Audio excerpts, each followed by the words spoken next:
வணக்கம் மக்களே. நம்ம சர்க்கரை உணவில் இன்றைக்கி என்ன உணவுனா, நம்ம காலையில் வெள்ளை சுண்டல். இந்த வெள்ளை சுண்டல் எதுக்காக சாப்பிட்றோம் அப்படின்னா, புரதச்சத்து அதிகமாக உள்ளது, சர்க்கரை அளவை கட்டுக்குள்ளேயே வச்சுக்கும், மூளை நம்மளுக்கு ஆரோக்கியமாக செயல்படும், மற்றும் புரோட்டீனும் இதில் அதிகமாக இருக்குது. அடுத்தபடியாக முட்டை.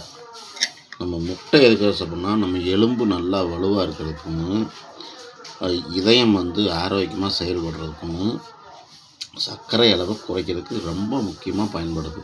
இதுவும் புரோட்டீன் ரொம்ப அதிகமுள்ள பொருளும் இதுதான். அடுத்து நம்ம என்ன சாப்பிட போகிறோம்னா, கோவைக்காய்.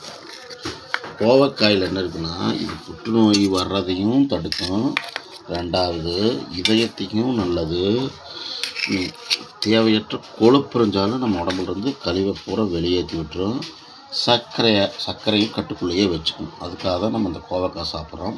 அடுத்து நம்ம சுரைக்காயும் எடுத்துக்க போகிறோம். சுரைக்காயில் என்ன அப்படின்னா, உடல் சூடு இருந்துச்சுன்னா தணிஞ்சிடும், ரெண்டாவது இதய ஆரோக்கியத்துக்கும் நல்லாயிருக்கும், மற்றபடி ரத்த சர்க்கரை அளவையும் குறைக்கும், ஆண்மை சக்தி அதிகமாக இருக்கும், உப்பு நீர், அதாவது நம்மளால் கிட்னிக்கு பாதிப்பு வராமல் உப்பு நீர் இருந்தால் அப்படியே எல்லாத்தையும் வெளியேற்றி விடுறோம். வாரத்தில் ஒரு நாள் 2 நாள் நம்ம இந்த 2 சேர்த்துக்கலாம்.